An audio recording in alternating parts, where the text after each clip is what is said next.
What if 1 year from now you are 40% happier? That's not fucking magic. That's science. According to positive psychology, 40% of your happiness is driven by daily mindsets you choose and the actions you take. Not your past, not your DNA, but how you live on purpose. And that's exactly what we do in Thrive Midlife. Hey, I'm Coach Kira. I created Thrive for women over 40 who are done doing it alone, sick of numbing or second guessing, and finally ready to build the confidence, connection, and meaning in this next chapter. Thrive is a 6-month science-backed group coaching experience that blends positive psychology, emotional regulation, neuroscience, creativity, and a wildly supportive crew of women. Inside, you'll get a full personal life assessment, 3 one-on-one coaching sessions to map your unique path with me, weekly group workshops with real tools, skills, and mindset practice, and a kickoff retreat in Madison, Wisconsin this fall with me. Think apple picking, pizza farms, goat petting, cider-fueled breakthroughs, and lots of cheese. So if you're looking for a place to learn, laugh, cry, unlearn, grow, and finally feel seen, empowered, and moving you forward, this is it. Learn the tools, feel the joy, build the friendships, find your worth, and start living like you fucking mean it. All of the information about Thrive is now available at thrivemidlifeprogram.com with the early bird discount through May 31st, 2025. Get in there.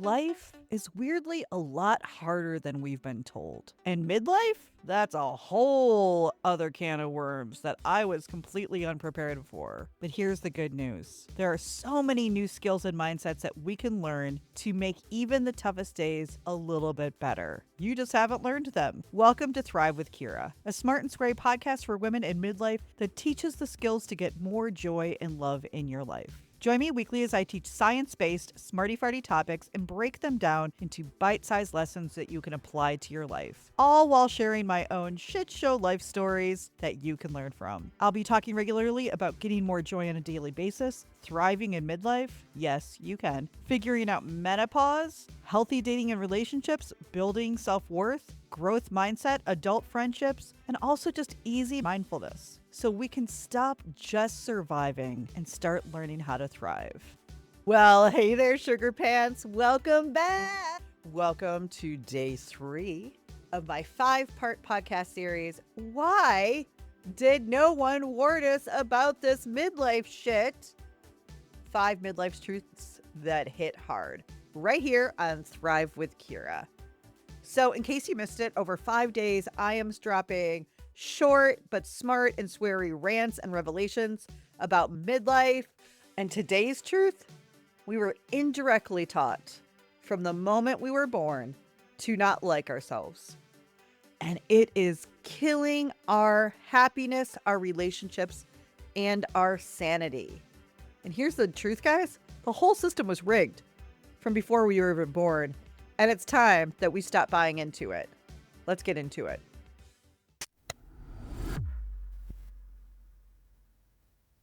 Now, this podcast is going to be about self-worth. I talk a lot about self-worth. I think that self-worth and self-compassion, which to me, they go along with each other, are probably the biggest game changers in my own personal growth and watching my clients get happier, get in better relationships, date with confidence, feel good about themselves, go after jobs that they want. I've had people get up and buy an RV and travel the US for a year. I mean, I've had people just let go of the bullshit of who they were taught to be and become the person that they want to be and that they were supposed to be before we got fucked by society. That was really rhymey, and I kind of loved it. So instead of saying self-worth, self-worth, self-worth, which nobody honestly fucking really gets what that means. Most people confuse it with self-esteem and confidence, which I'm going to talk about on this podcast. But as I was thinking about, I don't want to say self-worth because the average person's like, I don't know. I think I have self-worth. And you're going to find out today whether you do or not. Spoiler alert, Almost everybody I've ever met has to work on their self-worth. It's just true. And not necessarily because of your upbringing, not necessarily because of anything, but just living in a society that wasn't particularly set up for women. So instead of talking about self-worth, I decided to say, I don't think we like ourselves very much. And I know that stings because I don't think that if I were to walk up on to most people on the street and say, "Do you like yourself?" They would say, "Yes, of course I do," especially by hopefully our 40s and 50s where we're a little bit zero fucks. I'm doing what I want to do. I mean, one of the benefits and bonuses of midlife for sure. But I'm not talking about the, ugh, my hair is weird today, or I don't like what's happening to my stomach during perimenopause. I'm talking about the deep, quiet, consistent doubt that makes us question who we are, if we're lovable, and it turns us into overperformers, overgivers, people pleasers, or it swings the other direction and makes us push people away, hold them at arm's length, not let them in, not wanting to ever be vulnerable. Not liking ourselves is so much bigger than just not liking ourselves. I'm talking about the not liking ourselves that makes us question our worth every time we're not being productive. The kind that tells you that you're only lovable if you're being needed or fixing somebody else's life. That you're only lovable when you're needed or fixing someone else's life. The kind that keeps pushing you harder every day and is never fucking enough. And like I said, as you will learn, it's not your fault. From the minute you were born, you were told how to be, what was acceptable, what wasn't, what would get you love, and what would get you silence or people walking away. Be good, be helpful, be quiet, be easy, be chill, be the cool girl. And so we learned to tie our worth to how well we could play by those rules. And man, I'll tell you this, I have ADHD, so I couldn't even play by them. I could not control my energy and my talking. It was very hard for me. So every day I had messages that who I was not okay. So here's the truth. Just as people growing up in a world, in a culture, and by the way, this episode is for women. I could do an episode just for men that talks about different things they were taught because I don't think any of us are winning out here. I don't think any of us are doing well. I don't think any of us are ultra confident and living our best lives. I think most of us are struggling. I think we are living in a society that is not really helping us. And I am helping women on a daily basis try to release themselves bullshit of expectations that they never agreed to. But let's start here that most of us didn't grow up learning that we were inherently worthy. We learned that we were valuable when we were helpful, when we were useful, when we didn't cause problems, when we kept the family secrets, when we made everybody comfortable around us but ourselves. We were taught every single day by how we were praised, how we were punished, and what we saw role modeled for us.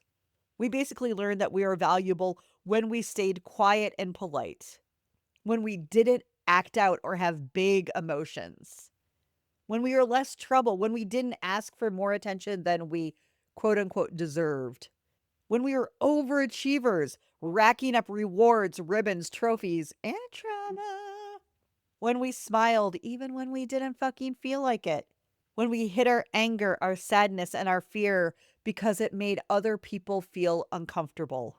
We worked hard, we stayed busy, and we didn't make it about us.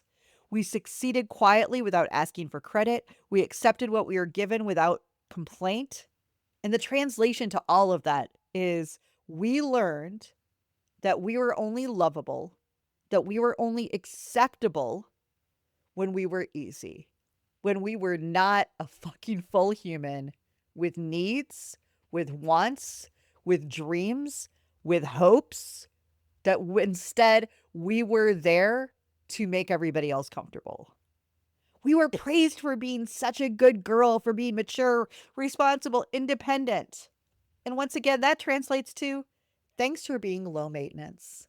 Who remembers, by the way, if you don't know this, because I talk about it on my rom-com podcast all the time, When Harry Met Sally is my favorite rom-com of all time. In fact, it's up there for my favorite movie of all time.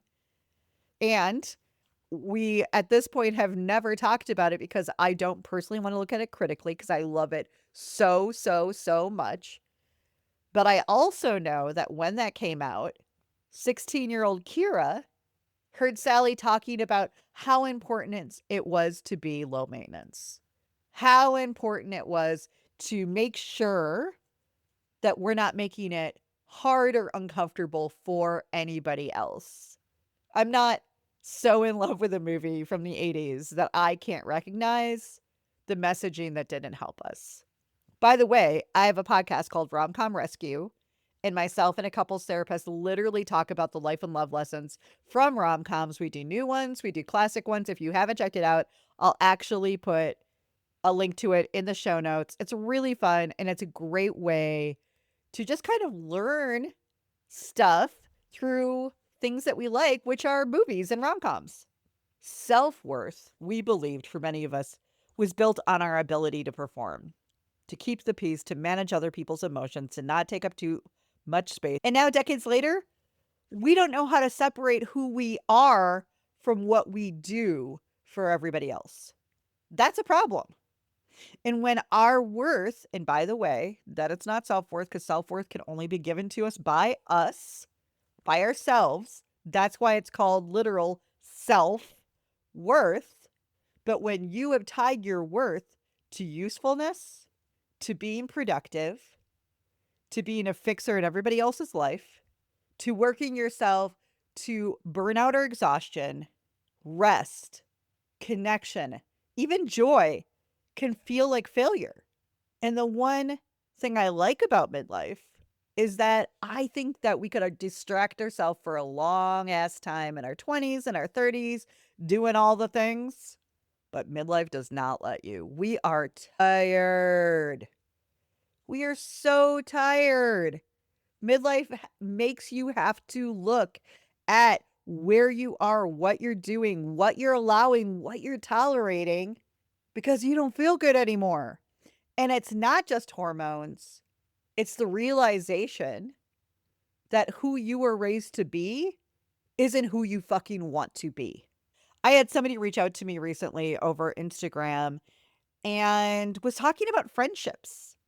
I think I had posted in one of my carousels something along the lines of, let go of people who can't apologize, are never wrong, like kind of this list, right? And she sent me a DM and Instagram, which many people do, and I want you to, by the way. I'm giving you permission to reach out to me. I am not some fucking guru. I am a coach. I'm a positive psychology practitioner. I'm a smart as fuck midlife woman going through perimenopause, which has, its own stuff. But I am a game changer in people's lives. So I want to hear from you. I want to change your life. If you are a midlife woman, I want to help you lose this shit. But she reached out and she said, well, if I let go of the people on this list, I would have no one. And I see shit like that all the time. And she went on to kind of say to me, I give and I give and I give, and I just never seem to have people in my life who want to give back. They all just are takers and want to receive. And I'm like, I mean, yes and no. So first of all, I'm just going to take a second and say it's so important that we have self-awareness of our role in what's happening, because it can get really, really easy, and I see this happening with a ton of midlife women, to become a little victim-y, to become just pissed off, full of rage, and a victim. This happened to me. This da-da-da-da-da. This blah, blah, blah, blah, blah. And by the way, it probably did. I'm not saying that those things are not valid and real and rage inducing. But I also notice that we are not really in a time in our society where we're saying, okay, now let's step back. That sucks that that happened. That sucks that that person or that situation or whatever didn't work out. Let's learn how we do it better moving forward. What is our role? What could we do different? What can we spot this time around? What can we be aware of to say no to or not let in? What skills can we build to set boundaries or walk away if we need to? That doesn't seem that doesn't seem to be part of the conversation. And so because I'm not a guru, but a real fucking person who is also just openly sharing that I'm also going to probably push back, ask you for truths, and give you thoughtful, honest, but kind feedback. And I said, it sounds like maybe you're having one sided friendships and relationships because you never learned how to ask for help and people don't know how to play a role in your life. And I see that all the fucking time. I cannot believe how many people, oh my God, all the victimy Instagram posts, all of them, like you crossed me and I loved you and right, bitch, right? I'm not saying that shit didn't happen. Be pissed, be hurt, grieve if somebody hurt you, and then get honest. What am I welcoming? What am I teaching people about me? And by the way, I just happen to create a little list because I'm like that of ways that you're secretly telling people that you don't like yourself. And by the way, is a ding, ding, ding, ding, ding for narcissists, for love bombers, and for people who are unhealed and only know how to take advantage of people. So let's go through this list because I got this for you. You treat rest like a guilty pleasure instead of a basic human right. I literally have to tell my women and Thrive this daily. Rest is part of productivity. If you don't rest, you can't be productive. If you don't rest, you can't do the things you love. Next, you're secretly telling people you don't like yourself when you say it's not a big deal, but in fact, it's a very big deal. And people can tell. You need a 5-person panel just to approve every decision you make. You don't have self-trust that you know how to make decisions that are good for you. You think boundaries are mean and apologize for having them. You deflect compliments like they're live grenades. God forbid you ever just say thank you. You believe perfectionism is a personality trait, not a trauma response. And by the way, perfectionism is not being perfect. It's living in a headspace where you're constantly striving to be perfect for love, for worth, for being seen, for attention, whether you're actually feeling like you're perfect or not. I tell people all the time, oh, okay, so you're a bit of a perfectionist. And I'm like, and by the way, that's not a compliment. It's a mindset that's probably keeping you unmotivated, scared of failure, and really lonely. I got about 17 episodes about that. You stay loyal to people who drain you because you know that they mean well. You minimize your achievements or don't ever acknowledge them at all so you don't look full of yourself. Oh man, the Midwest nice in me. Oh, to actually say something that I'm proud of myself about? That was rough. You over explain yourself to everyone, baristas, customer service reps, your houseplants. You believe that even though you are a grown ass whole human being, that you still need to earn love and attention like it's a coupon code for free shipping. You say yes to shit that you already know that you're going to resent. You confuse being busy with being important. Oosh. You downplay your dreams so you don't make other people uncomfortable. You don't ask for help because it's just easier to do yourself. And let's be honest, it's because you don't want people to let you down because you're letting that say something about you. You believe advocating for yourself and your needs is being difficult or too much. And then most importantly, because self-worth or not liking or having self-worth shows up in so many different ways. You could even build a wall around yourself and make it a silent challenge to see who cares enough to break it down, not understanding that the people who do that usually are looking to win, not to connect or understand. If you recognize yourself at any of that stuff, congratulations. You are fluent in self abandonment. You learned how to be this way as a Gen Xer, and we're going to change that. Because if you're Gen X, we got this message in surround sound. As I talked about yesterday, we watched our mothers and our grandmothers and every woman in our lives, our friends' moms, our 4-H leaders, our Girl Scout troop leaders, our teachers, whoever. We watched them stretch themselves thin, holding full-time jobs, getting dinner on the table by 6, making sure everybody had what they needed, while apologizing for not doing more. And sometimes we had mothers who didn't want to do that because they were exhausted. They had their own level of unhealing and trauma. And then that's a fucking mind fuck because we're like, this is my mom. Why doesn't she want to do this? Maybe my friends' moms are doing this, or I certainly see Elise Keaton or Maggie Seaver or whatever TV moms being amazing and supportive. And my God, bless Jan, my mom, but she was not those things. I remember I saw my mom downplay her intelligence versus my dad, who has a very high IQ.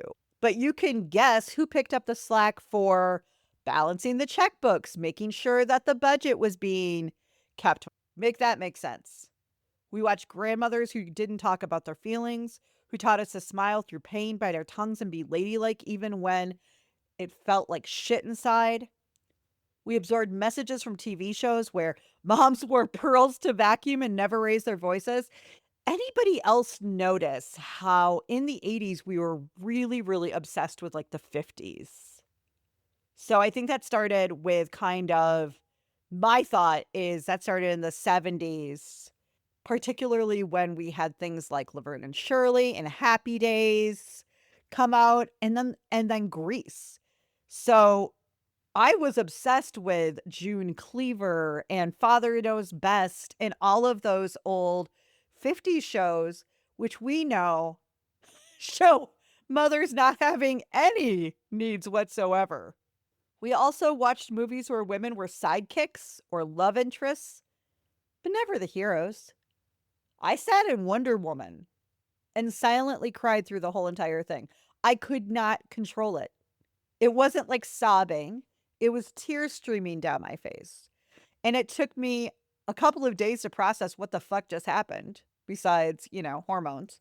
And it was because I had never seen the woman be the hero and acknowledged for it. We're heroes every fucking day. We learned that love had to be earned, rest was for the weak, anger made you difficult, sadness was something that you handled quietly and on your own. Listening to 80s songs, you know that we were a generation of suck it up, walk it off, get over it. Because our parents were there to remind us how much worse they had it. So we got good, too good at anticipating needs, at putting ourselves last, at shrinking, softening, or smoothing things over so nobody felt uncomfortable, at working twice as hard for half the recognition. We became the MVPs of all labor. And then the craziest part through all of it is we have been taught to build self-esteem and confidence, but not self-worth. Now, I'm going to tie these together because right now I'm talking a lot about not liking yourself or self-worth or confidence. And you're like, okay, but aren't those kind of the same thing? They are not actually. They are not. And by the way, this part is not society screwing us. It's really just newer information.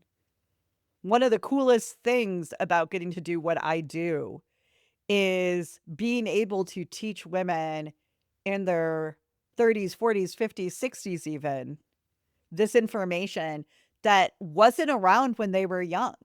We didn't know about this yet, and we all know that there's not been a ton of research about women in general, our bodies, our hormones, all of it.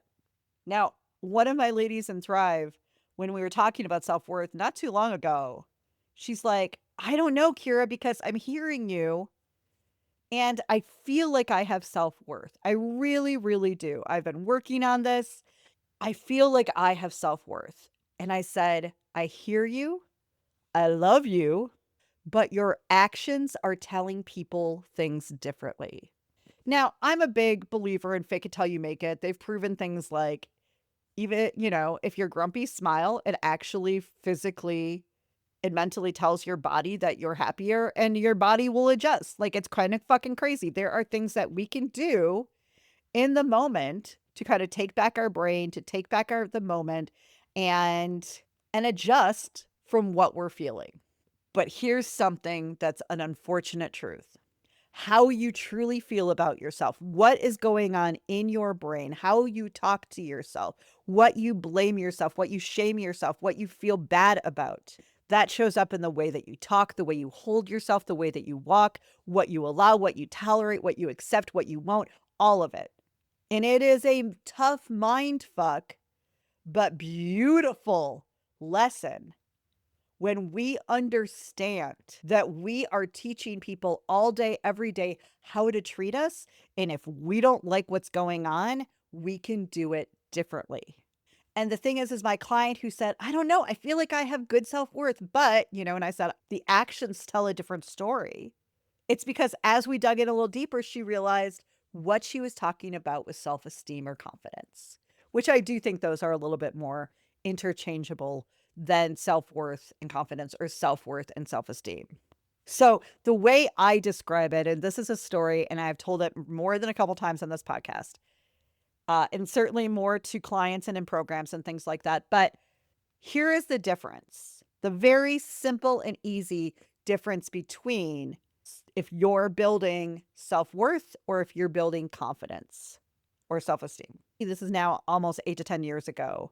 I had just learned more about self-worth and self-compassion. And I was like, hey, everybody, next week we are diving into my new favorite topic, self-worth, self-compassion.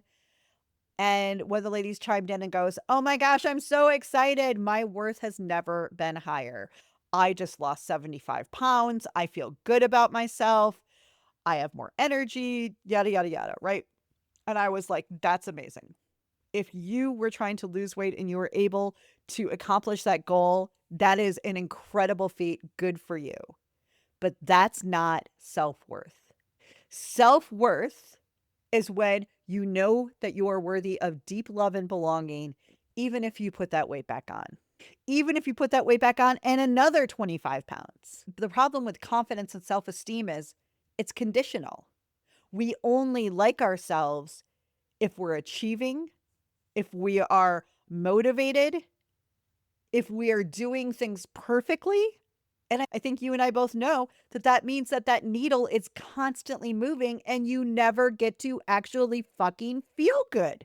We were taught to build confidence. They didn't know any better. And why not? They're like, girls, go out and achieve things, get degrees, get this, get that, get the job of your dreams, and then work 80-hour weeks and all the bullshit.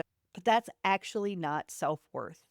We were building achievements. We were building diplomas. We were building trophies, hobbies, instead of kindness and self-compassion. We were taught confidence was something you earned. You do well, you be liked, you look good, you succeed, you're helpful, you're productive, you're pleasant. And when you're all of those things all of the time and as close to perfect as possible, then you're allowed to feel good about yourself, but not before.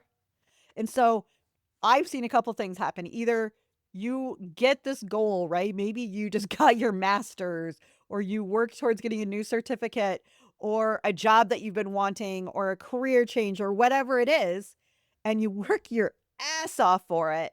And then you get there and then you don't even notice that you got there. Or you're like, oh, yay for me. Yay, I'm going to get a massage. And then I'm never going to think about it again. And then I'm just going to fucking push myself until I want to cry. This is self-esteem built on performance. This is confidence built on performance, not presence, not humanity, not truth, and it screws us up. Because the moment we slow down, we make a mistake, we stop over functioning, we say no, or we look less than perfect, we start to feel like we failed. And then guess what happens? We start to be mean to ourselves. Sometimes it's out loud, sometimes it's in our head. Doesn't matter. It is all actually what's creating your self worth. Your self worth is created by how we talk to ourselves. Our self worth is how kind we are to ourselves when we fuck up, which is going to happen because we're humans. And that's part of the learning and growth process. Our self worth, as I mentioned earlier, can only be given to us by ourselves. And boy, if we're not around here looking for fucking worth from anybody who will give it, our moms that we will never please, our dads who don't want to tell us they love us, that they're proud, our partners who are emotionally unavailable or too stunted to talk, but we wanted this fucking silent and strong type. Damn you, Jake Ryan. Pretty sure that although I love him, and I'm sure Michael Schleifling is really lovely, if that didn't fuck up a generation of women, we're looking for our bosses to tell us that we are good at our jobs. We're looking at our coworkers to like us. We're looking at everybody else to tell us that we are okay, except for ourselves, because God forbid we actually be kind to ourselves. This is actually the work. Being able to be aware enough, accept ourselves enough, and compassionate to ourselves enough to feel okay in our bodies, in our lives, in our minds. And that's actually a fucking skill. You just don't have it. You're not just born with it. And I love how we seem to equate certain things with self-worth or confidence. And life tells us different. But so many of us are like, if we just lost this weight, if we looked like this, if we, forgetting that supermodels have been divorced and cheated on, right? Our best and brightest, our most famous, our most successful. I don't see any of those people all that fucking happy either. The people that we are striving to be like, to look like, their self-worth isn't that great. And for women, and by the way, I talked about dating for 15 years. By the way, healthy dating, not just fucking dating, healthy dating for 15 years. And the mind fuck that I saw women go through trying to stand in their worth, but also not inconvenience their dates or potential boyfriends or girlfriends or whoever. Fuck if that's not a lot, right? Be confident, but you can't be intimidating. Be strong, but you also still have to be feminine and soft. Be self-assured, but you also have to prioritize others. This is shit we were taught. And what happened is we shape-shifted, we performed, we adapted, we survived. And we became confident, not worthy, based on how well we could play this game that society set up. But that's not self-worth. Self-esteem says you're worthy when you're good at stuff. Self-worth says you're worthy. Believe it. And if you deeply believe it, you walk away from people who are not kind to you. You remove yourself from situations that don't feel good anymore. You don't allow people into your life who take advantage, who are harmful, who are mean, who are dicks. I mean, I have a really basic rule. To be my friend, you have to think I'm awesome. And I'm going to think you're awesome, right? Like, that's what friendship should be. I want to support you and lift you up and help you become a great person. And I want you to do the same for me. That's kind of the minimum. I can think back to so many of my supposed friends who I don't even think liked me. I was there for a convenience of having somebody to hang out with or go out to a meal with or grab a drink with or flirt with guys with. Self-esteem or confidence says you get to like yourself when you hit this point. Self-worth says you were born worthy. And I know that feels gross, but you were. And the more and more that you step into who you actually are and embrace the goods and the in-betweens and the not so goods and just accept this is who I am and I'm going to have compassion for myself On my toughest days, everything changes. Everything. Oh my God, I cannot even tell you. One of my ladies who I've worked with on and off, she did the owner's manual with me. She's now in Thrive. She'd be totally okay with me sharing this. But for a couple of different years, she worked with me on and off, different programs. She's like, fuck, self-worth is my thing. I'm like, listen, self-worth is all of our things. Seriously, it is. All roads lead to self-worth. All of them. You're in a shitty relationship? Yeah, it's probably self-worth. You're in a job you hate? Probably self-worth. You're overworked, underappreciated? Probably self-worth. Actually, definitely self-worth. But I have seen her go from never wanting to speak up, never wanting to have needs, never wanting to be too much or too little or too whatever, to just being in her own space with integrity. The other thing that we don't talk about with this, with people pleasing, over giving, and all of it is we turn into liars. We turn into manipulators. We turn into versions of ourselves to get people to like us. It's kind of really fucked up if you think about it. How many times do you not speak up about something you like because you're not sure if the person you're with will agree? How many times do we let things just kind of go because we don't want to rock the boat? That's not who we actually are. That is who we've been trained, conditioned from society to be, particularly as women. And that's exactly what we unlearn and we rebuild inside of Thrive. We stop chasing validation and we start practicing something deeper: self-trust, self-compassion, self-acceptance, being okay with the person that you are, going after things that build your meaning and purpose, knowing your values and where you want to put your time and your fucking energy, looking at who to give our power away to and who should never get our power. I remind you that you don't have to do more or be more to be enough because you already are. Confidence is built on performance.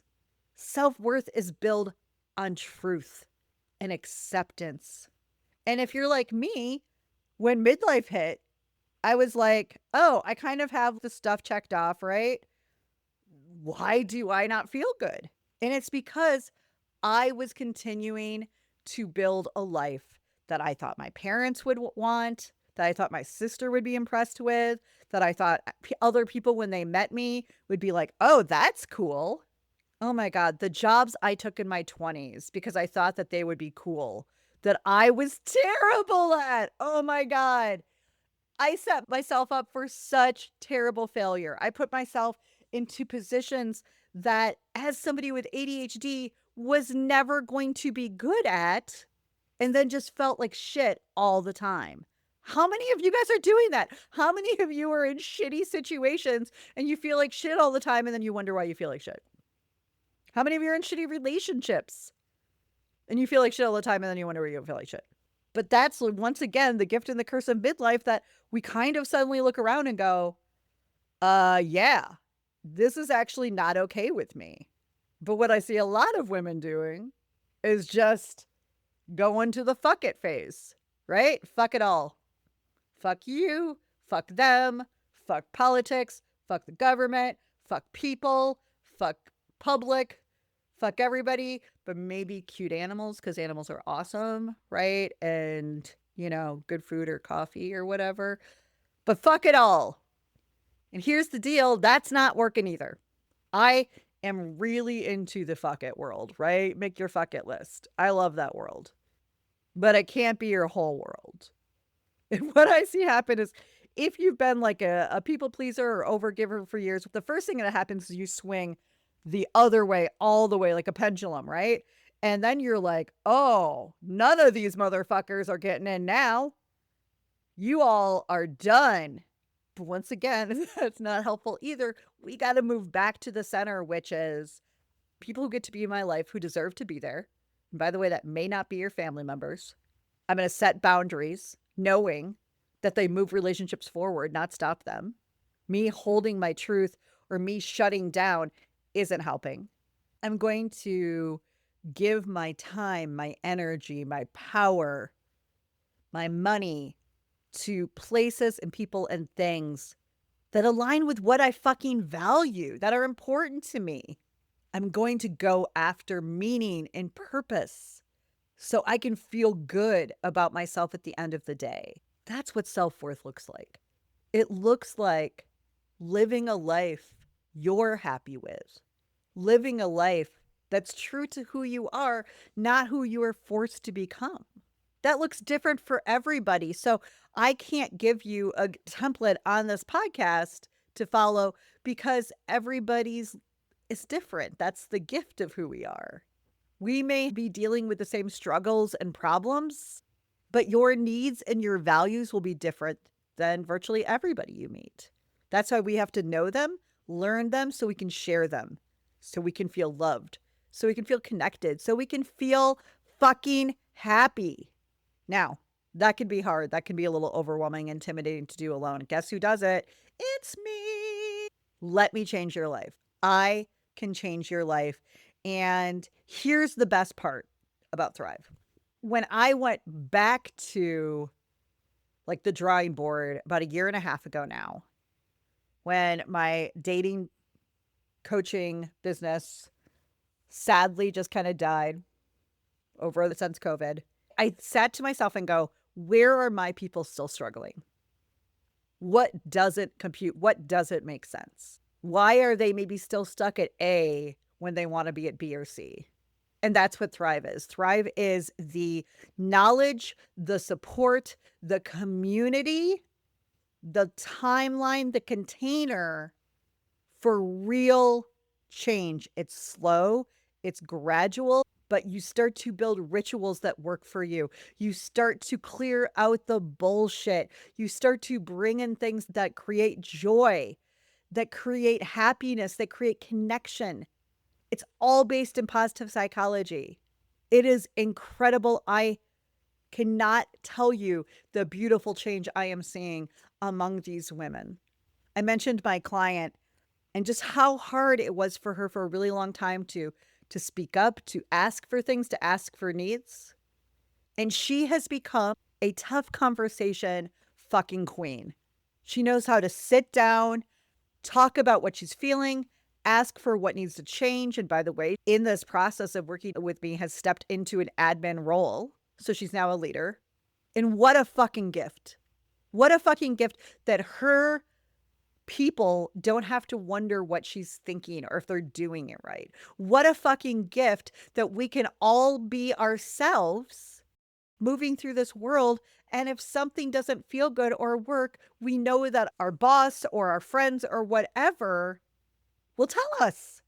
The shutting down, the fuck it, the quiet, the safety doesn't actually create a life. It creates survival mode.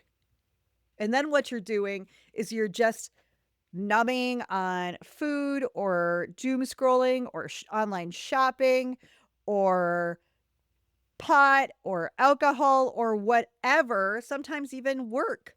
Oh my God, so much of it's just work because capitalism. Don't know what to do with your life, not feeling good about yourself, just go back to work.